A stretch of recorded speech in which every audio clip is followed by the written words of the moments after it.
everybody. We're going to get started on our next segment here at Michigan House. Look at you guys. Look at your pretty faces. I like yours.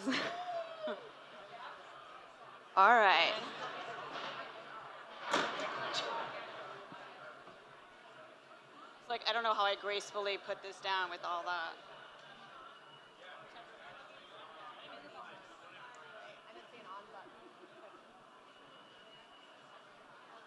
All right, we're super excited to be here at Midwest House celebrating It's Michigan Day, everybody. Let me hear ya.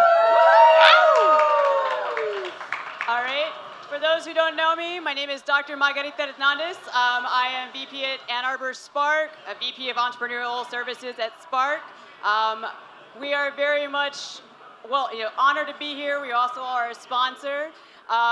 We will be offering a panel called, what is the panel called again? We decided, yes. Women doing cool things?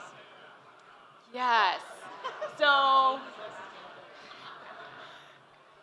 I'm so sorry. You're going to have to tell them what you came up. Ladies love sustainability. Ladies who love sustainability, because we're also celebrating, it's Women's Month. It's March. So that's just how we're going to roll.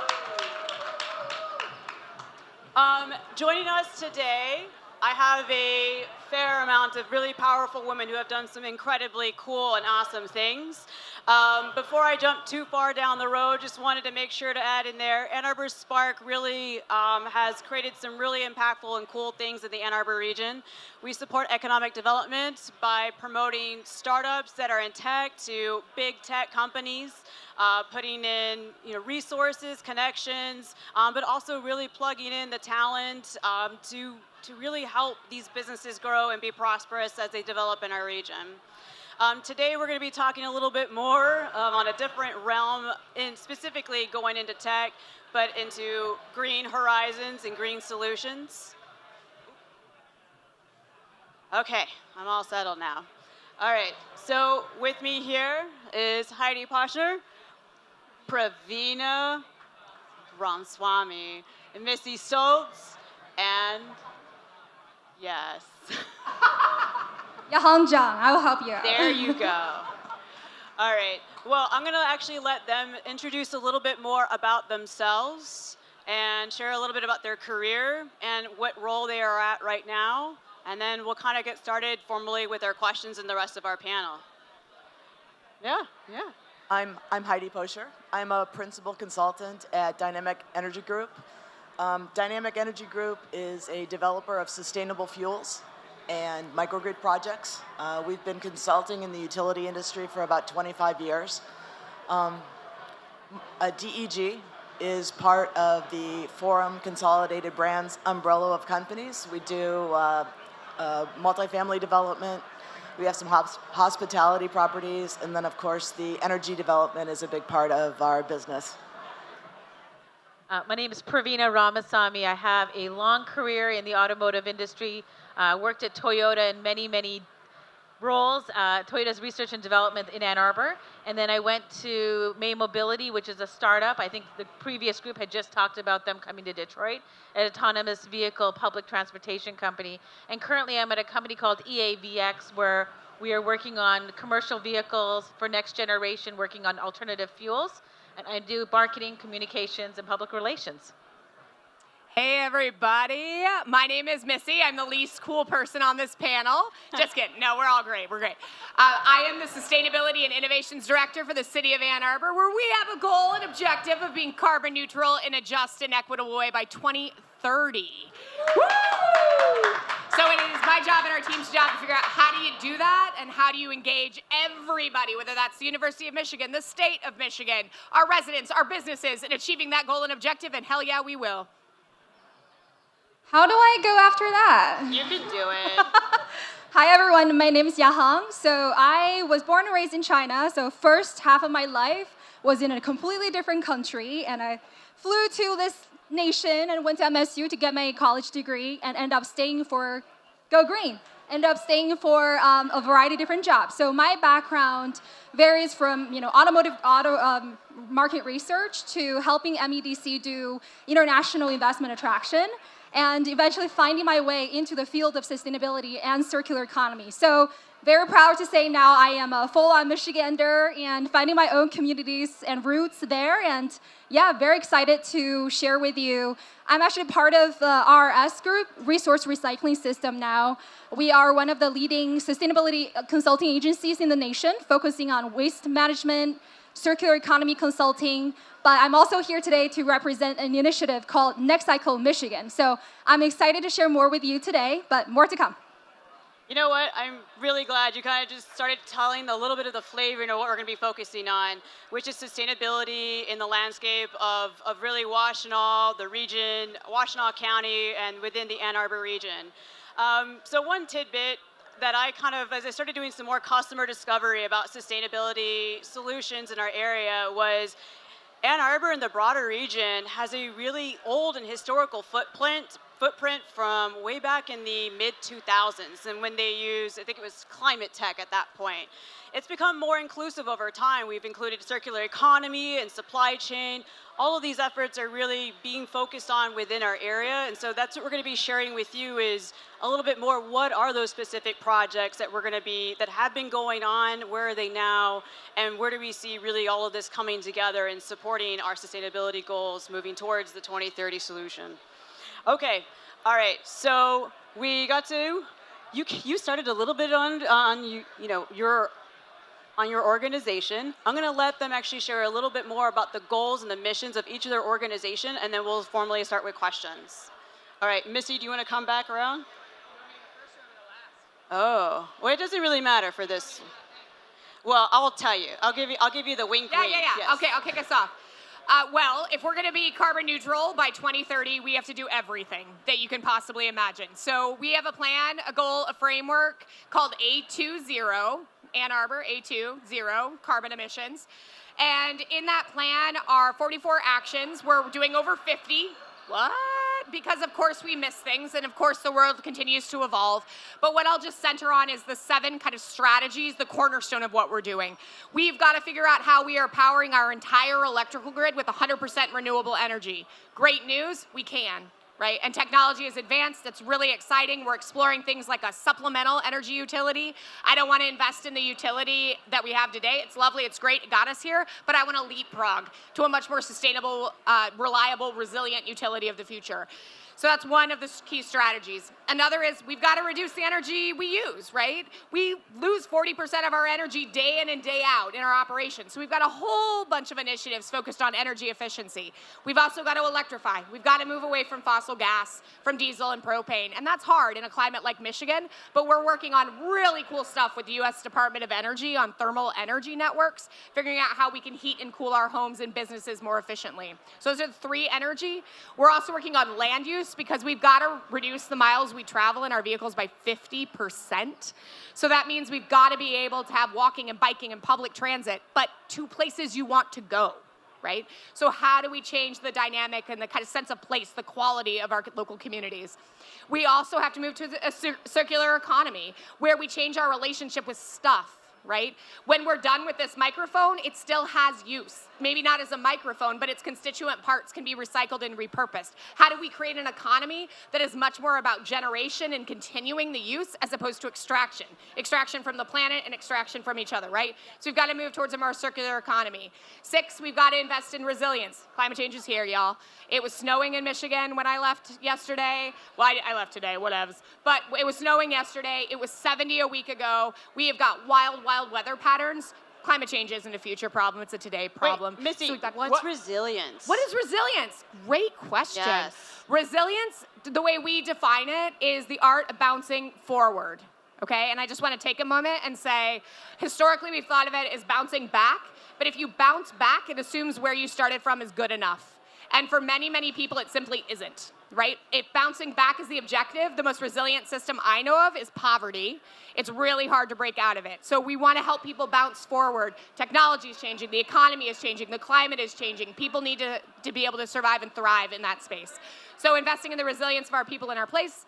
And then our last strategy is cross-cutting. It's investing in things that don't belong in any one of those other categories because they belong in every one of those categories.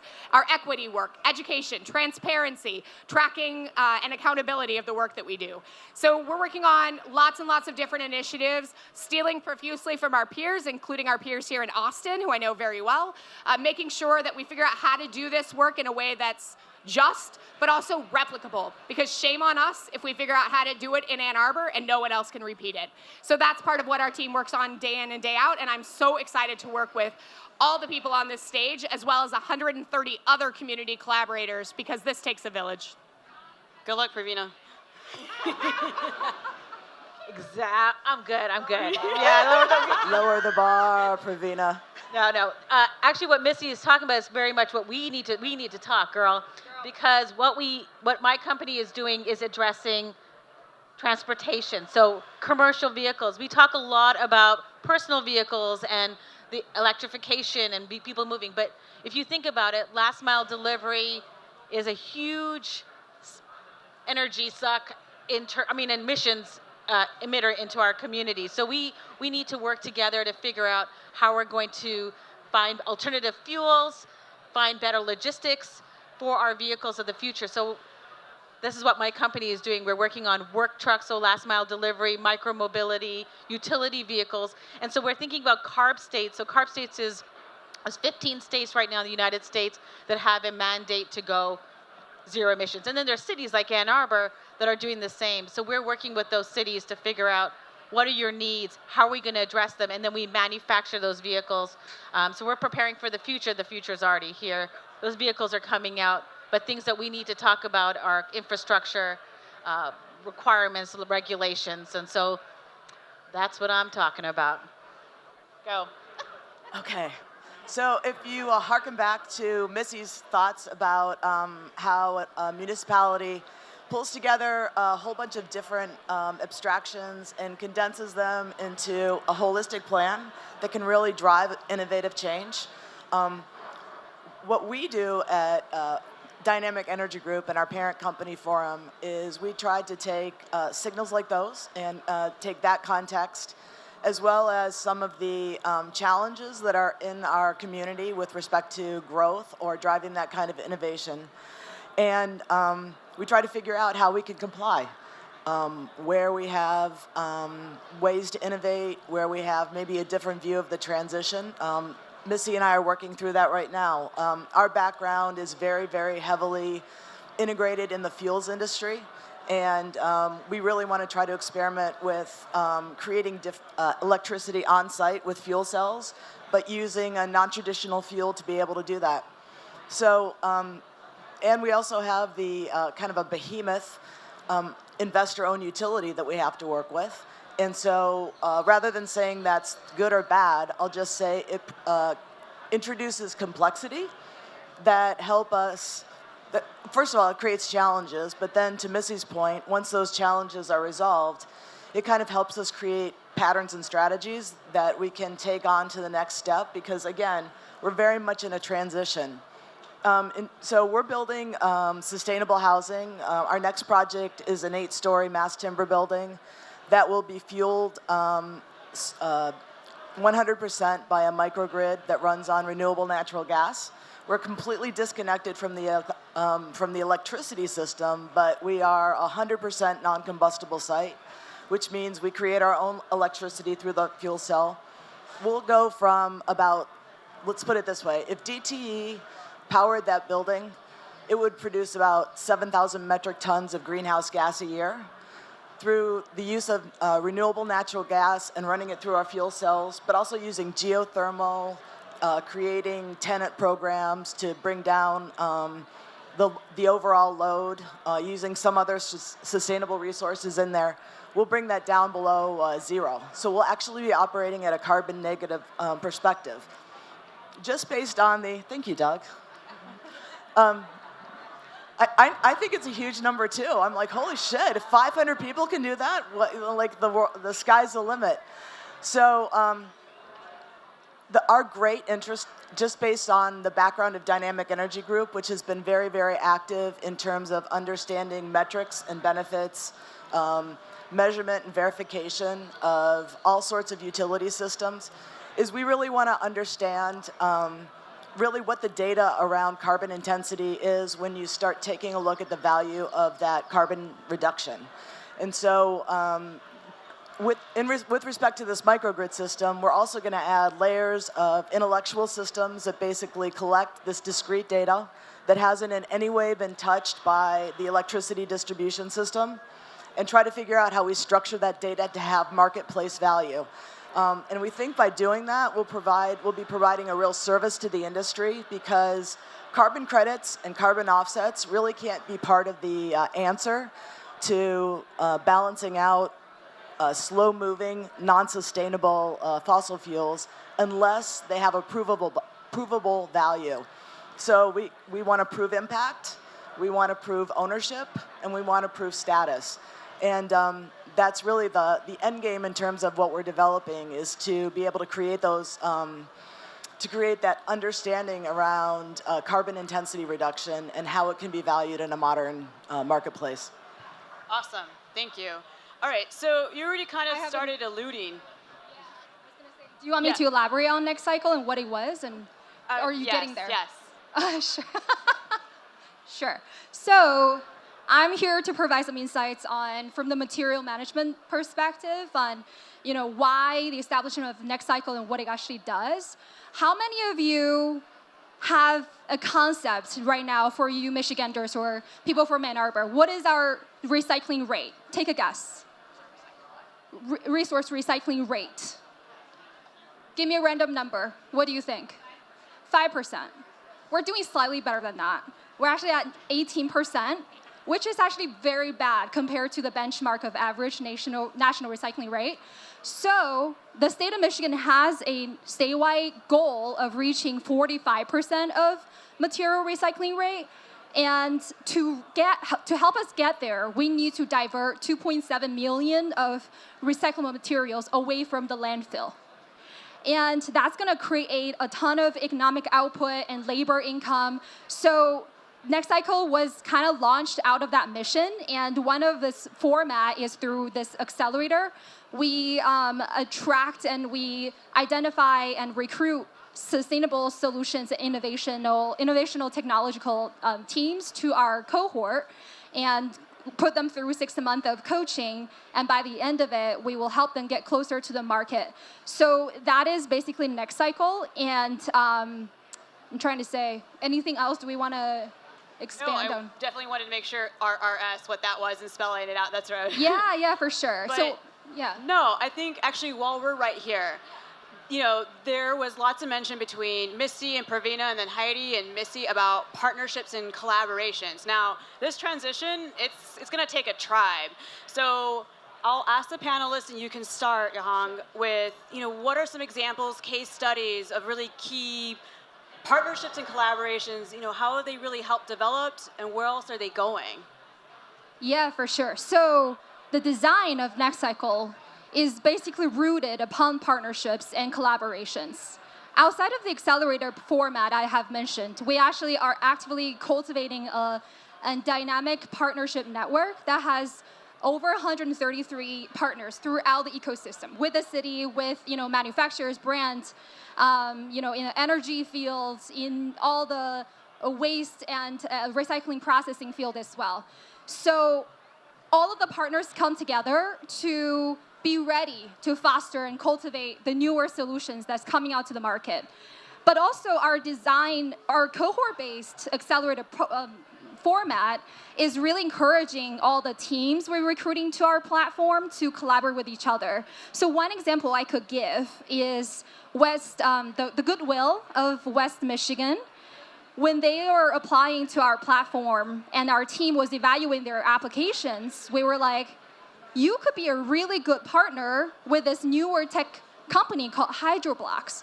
So the problem that Goodwill was facing is they were getting a lot of the non-recyclable plastics, and they don't know what to do with it. And it's on their shoulder. It becomes their burden to process it.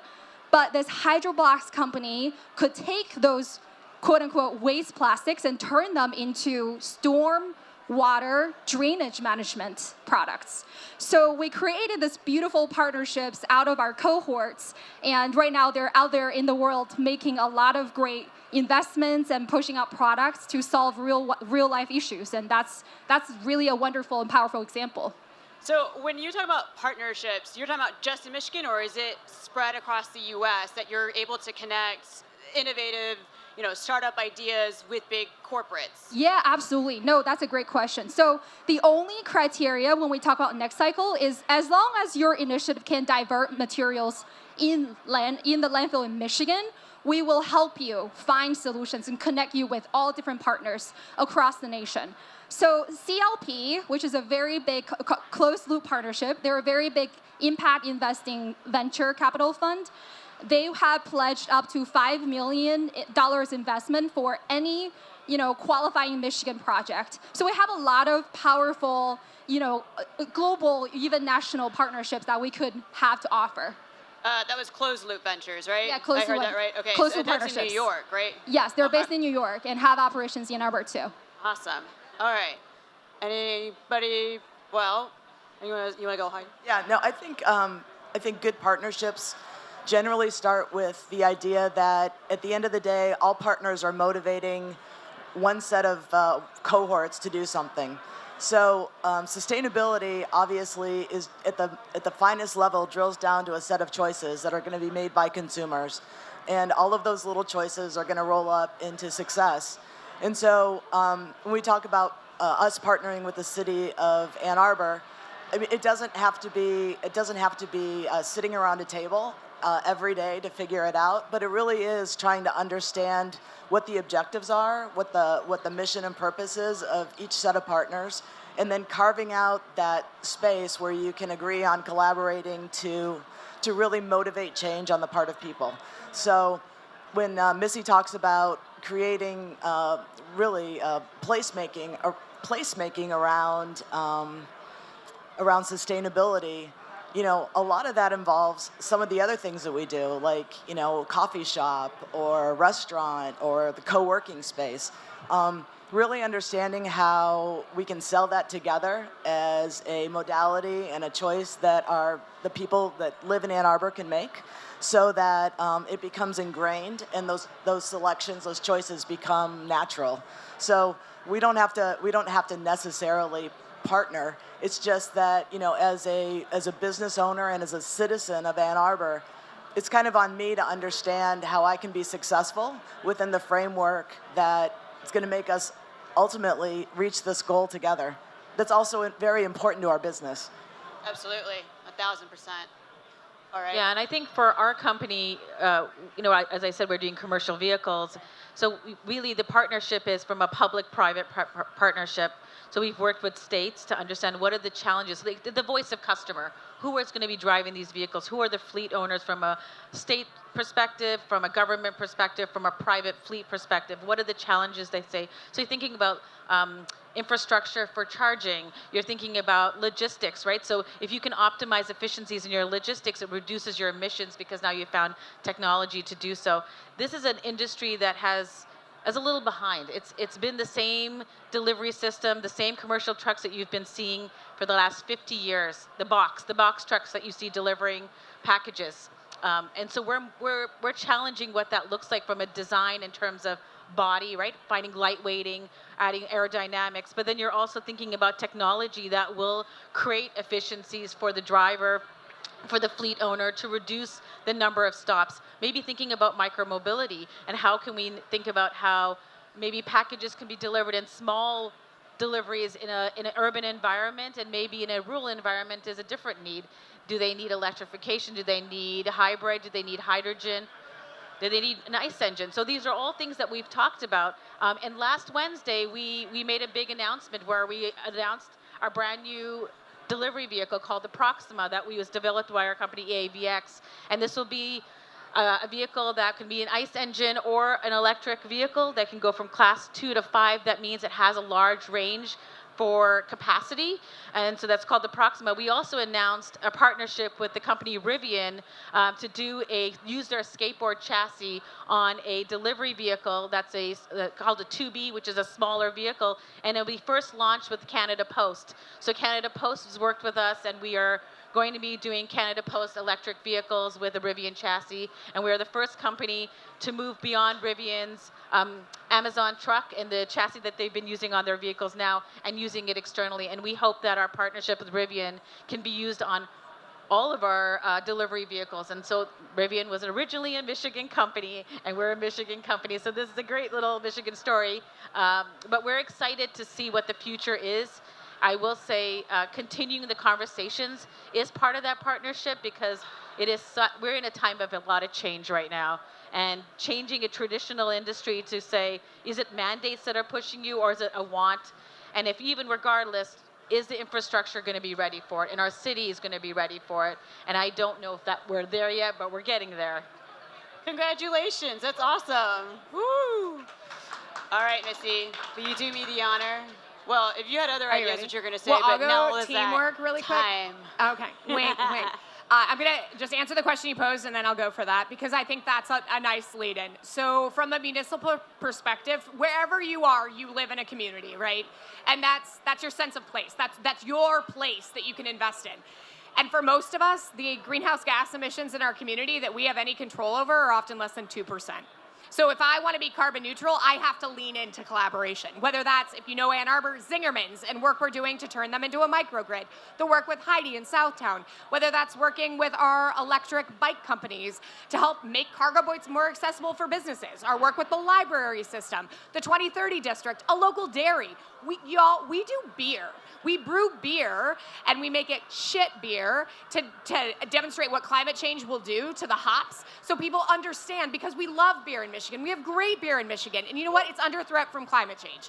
And so we do really fun, playful things to help bring people into the conversation. So teamwork is name of the game for the efforts that we're trying to do. And that's why I'm pretty excited to announce that in collaboration with Spark, and thanks so very much to the incredible folks there, today we are announcing that we are launching a Green Business Challenge to help actually fund and support businesses throughout all of Ann Arbor with doubling down on their commitment to sustainability. There'll be a marketing budget. There'll be a funding budget. We'll provide from our office technical support. We are going to demonstrate what it looks like to do this work holistically, to develop and to continue economic development in our community, to recruit more people in, and we are going to expand that. We're going to start in Ann Arbor, but we are going to expand that throughout the entire region. So join us, learn more, coming very soon. Wait, why businesses?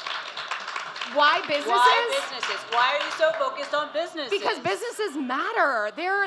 This is the economic engine of our community, especially our small businesses. These are our entrepreneurs. These are the people that see our community and the opportunities and the challenges that we face, and we need to invest in them, and we need them to be champions of sustainability, because when people walk in their door, whether you're getting a beer, you're getting ice cream, you're getting shampoo, I want you to know that our community cares about sustainability more than just as a nice to have, but it is the identifying feature of Ann Arbor. That was magical. You're magical. All right, now we're gonna get a little I'm bit just caught in the dirty. magical crossfire. Oh.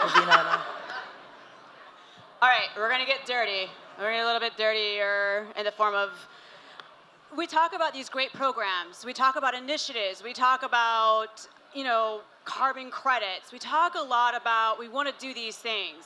But the PhD in me, I want to see the data. I want to know, how much impact am I doing? How much are we actually contributing?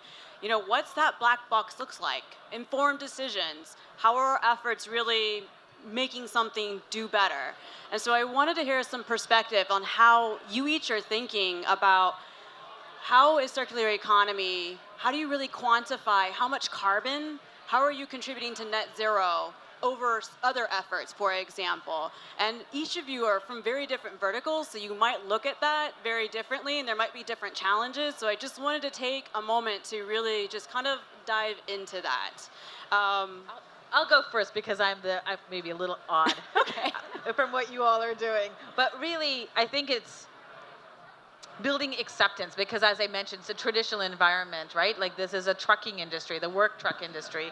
So building acceptance of what does this mean, and what is, there's a lot of narratives out there. So we can talk about this great world, but what is the reality? What is the cost of going into electrification for a work truck? What is the cost of business? What does that mean to their fleet? What does that mean to their versatility, ability to use that vehicle? So I would ask that governments and private work together to help build a narrative that is in support, build initiatives like you're saying to help fund small fleets that are going to be doing lawn care or that are going to be doing package delivery. I'm not talking about the big companies. I'm talking about the little ones that need that financial support to help move that forward, help us build a better narrative, or not the correct narrative to understand the impact and what this means beyond sustainability. Because sometimes it is bottom line, right? It is, we want to do good work and there's a cost to that, but what is the cost benefit? We need to bring that up. Beyond the mandates, we want people to want to do this because it's the right thing. So, I'm marketing and communications, so I'm really working to try to help our industry understand the benefits beyond the environment, but it's also beneficial to their drivers, to their fleets, to their bottom line in the long run. Think bigger picture. So maybe as a team, as a collective, we need to think about how we can bring all of our energy and our thoughts together to help push that needle, because we can't be doing this separately. It is a holistic, like you said, Missy. I love that bottom line. Just that. What's your bottom line? Yeah. All right, Yahang? Sure. So I know when we talk about carbon, it gets very big and vague and intangible really quickly, right? So you have buzzwords such as carbon offset, such as energy efficiency, utility, this and that. But I oftentimes feel like, for me, it was just harder to comprehend and get a hold of because it's so out of touch of me. And the reason I was drawn to circular economy is it's about materials. It's about everything each one of you wear and touch in our daily life. Every piece of these materials have a consequence and have an impact. The supply chain of how it was made all generates carbon throughout the process, right? So if, according to Project Drawdown, this is a very famous research institute, if we max out efficiency of recycling in the States from now on to 2050, we are going to reduce about 6 gigatons of carbon emissions. That is equivalent to, imagine this, taking 1 billion cars off of US streets for the entire year. Can you believe that? Another stats for you. Right now, we only have 250 million cars registered in the US. So that is a huge impact that we can touch and influence every single day. So recycling not only, help avoid the carbon emission that's generated through the virgin material extraction or mining process, but also help us turn the waste at the tail end, instead of throwing them away in the landfill, but recirculating them into the feedback loop, turning the waste into a gold to feedstock of something new. So using recycled content in producing new products, that itself will reduce carbon emissions by 70%. So, it's a huge deal, definitely. But I want to take a step back because a lot of folks were debating, you talk about recycling all the time, but it's not a perfect system. I agree. There are 9,000 recycling programs in the States. It's chaotic, it's messy, and it's very confusing. That is not to say we shouldn't, demerit the effort of recycling, but eventually we will want to climb up that waste hierarchy. Before we get to the recycling stage, how can we reuse every single of these pieces of products to extend its product life cycle? And when we design these products, how can we keep that in mind in the designers to have the consciousness of design this product to be reusable or recyclable? Or even before that, right? How do we optimize the demand into the supply of these materials that we're producing on a daily basis? So definitely a lot to touch on, but I'll leave it there. No, that was great. I love this education. It's fantastic. Thank you. Okay, I'm gonna lean into metrics really quick and say, of course, we measure greenhouse gas emissions. That's our mother metric. But for all of our actions, we also have other metrics. They are traditionally quantitative, but here's my plug. Not everything that matters can be measured. And so part of what we're trying to do is tell more stories. The impact it has on the low-income household that suddenly isn't suffering from energy poverty because we've done energy efficiency work and we've helped them access renewables. That's going to happen more and more. What? That's going to happen more and more. It has to, right? I mean, we are human, we are storytellers, and we need to amplify the impact this has. So part of my job, I too have a doctorate, is thinking about the data and pushing us to different kinds of data to be able to build the movement, because metrics work for some of us, but truth is most of us are already there that metrics are going to work for. We need to be better storytellers. Well, in crafting my answer, I'm going to rely on my doctorate in art history. No, I'm just kidding. I do have a doctorate in art history, but it's got nothing to do with this. So I think when we think about problems that we really want to solve and how we want to move the needle, I think the biggest problem that we have with sustainability relates to the mindset that's wrapped around traditional economic models. And in short, my good friend Doug Song points out, people don't want to take risk. And so risk-taking around anything new or anything different, especially when it requires involvement of a lot of capitalized asset, requires a bellwether, some bellwether proof that there's going to be a payback on the investment. And I agree, Doug. You know, that's not for everybody. Some people will invest based on the idea that this is desperately needed. But I think really in order to move large-scale investment in big picture infrastructure that's going to cost billions of dollars, we need models of data that show us that the value is there.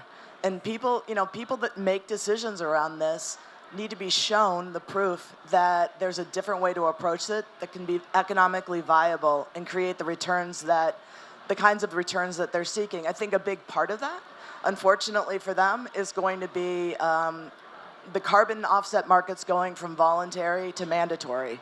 And that will enhance the data of sustainability in terms of these models that we put together that are looking at the opportunity in a different way.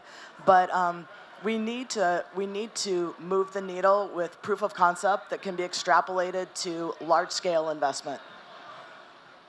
Love that. I don't want to bum you out, Missy, but we got a lot of work to do. I really like Takes more than that, moving Heidi. us from mandatory to voluntary. That is really the social change. I really like that. Yes. All right, wait. This was good. You were talking about funding and all the things, how we got to be thinking about that. But let's keep going with that. So one of my favorite questions, and I always tell the startups, if you had a magic wand, what would you do with your company? What would it look like?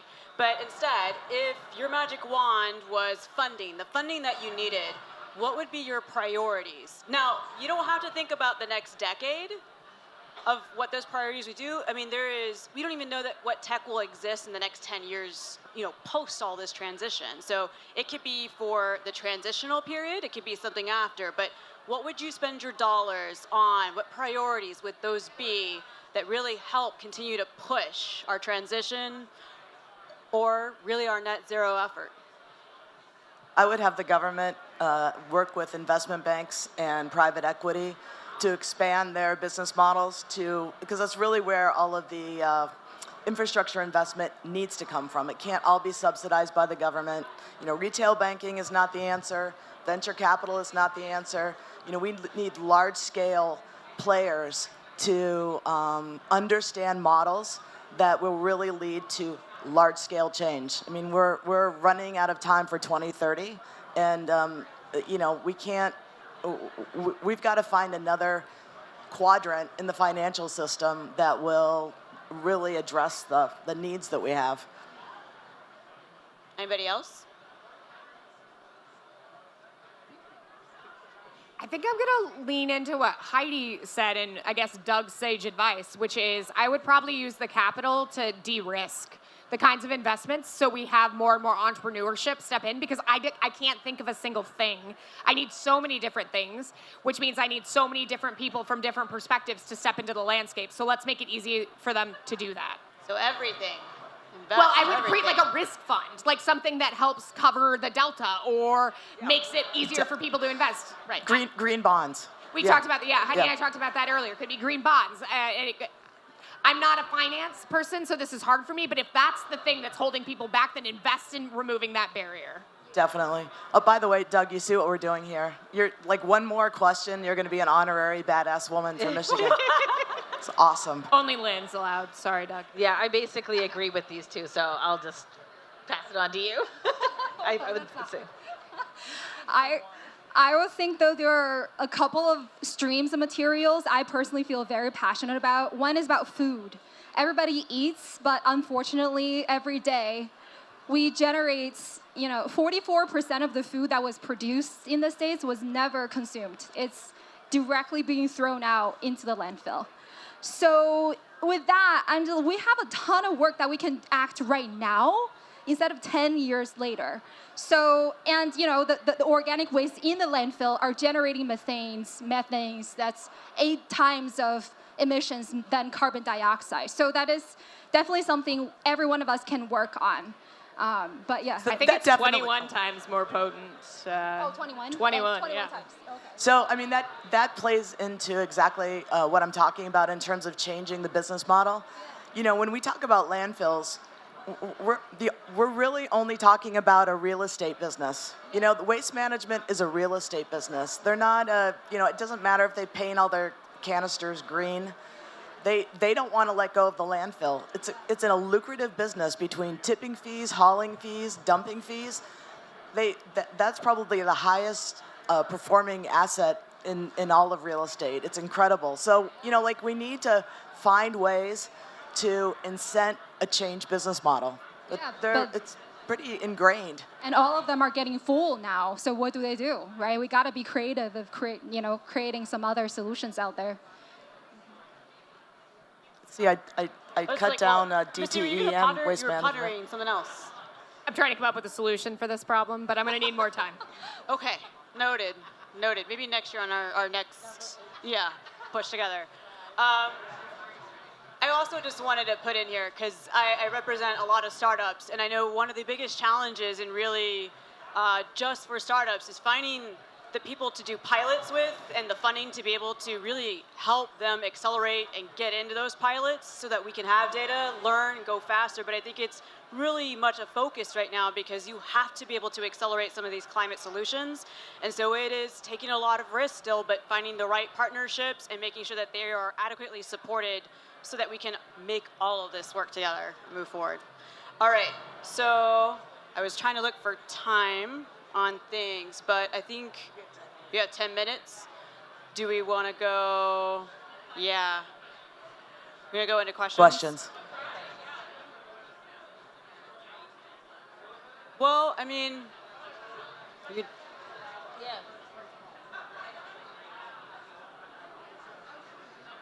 We can start with Q&A, and then too, I still have some other questions too that we can roll through if not.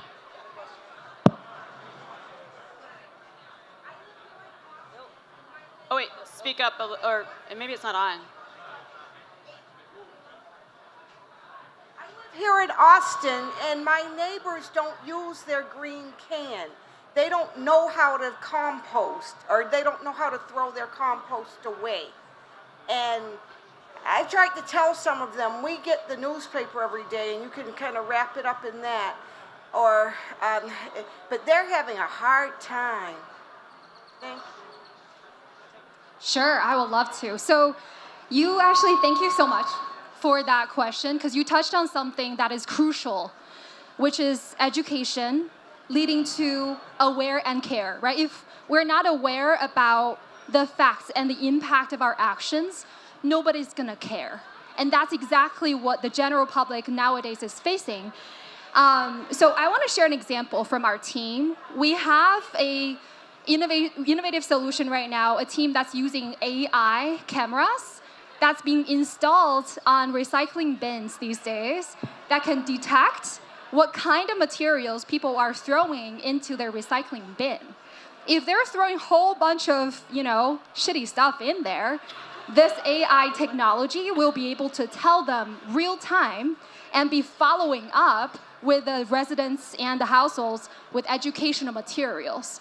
So I think a really big piece that we need to put into the puzzle there is effective, customized education, just like what you are trying to do, but we need it on a much larger scale and systematic and innovative solutions to teach people and make it aware. Impact of composting is dramatic, and we need more people to be, learning about it and hearing about it, for sure, yeah. Exactly, yeah. Yeah, for sure. Thank you.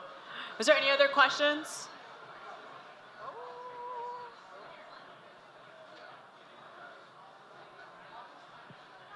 So actually all right. On education, so, Austin's a college town, Ann Arbor's a college town, and there are a lot of others around the country. So how can we partner with education? Because there are a lot of people that want to know what to do locally, like our neighbors, we want to get them to do the right thing. But how can we get students and how can we get colleges to integrate into their curriculum, not just the kids who want to study it, but everybody? How can we make that happen? Yeah, thank you for the question. I'm going to take this educational question and go bigger than just academia and higher ed for a second.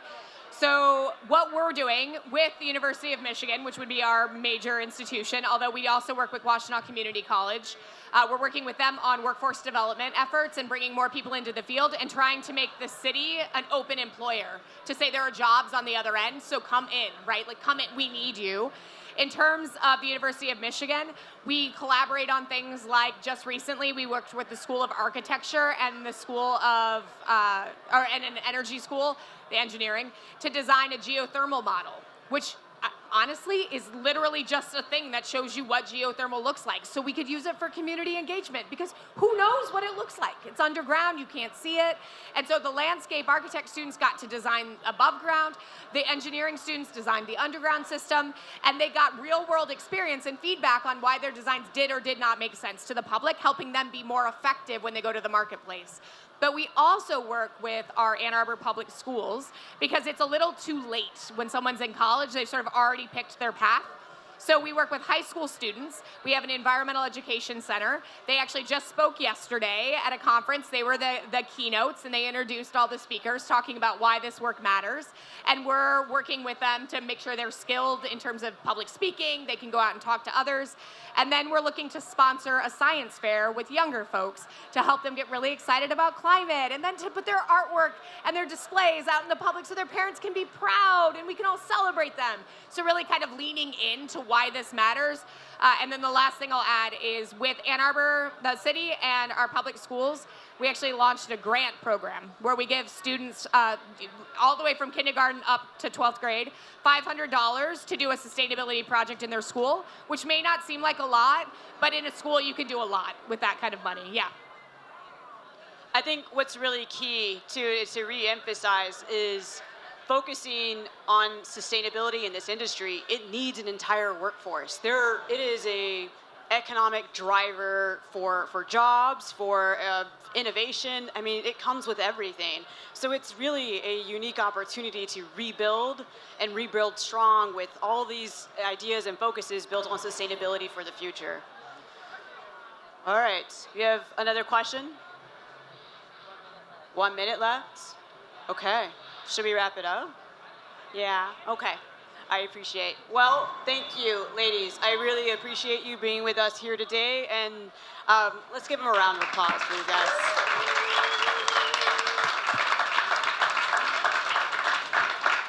And thanks to everybody coming out to see our panel that is focused on sustainability and really just, I want to say green power just in general, but yes. Appreciate it, and thanks to Ann Arbor Spark for joining us and sponsoring. I think we have a happy hour at some point today. Yeah, I don't know. Maybe at 4. I think you'll be out there. Yeah. Anyway, all right. Thank you all.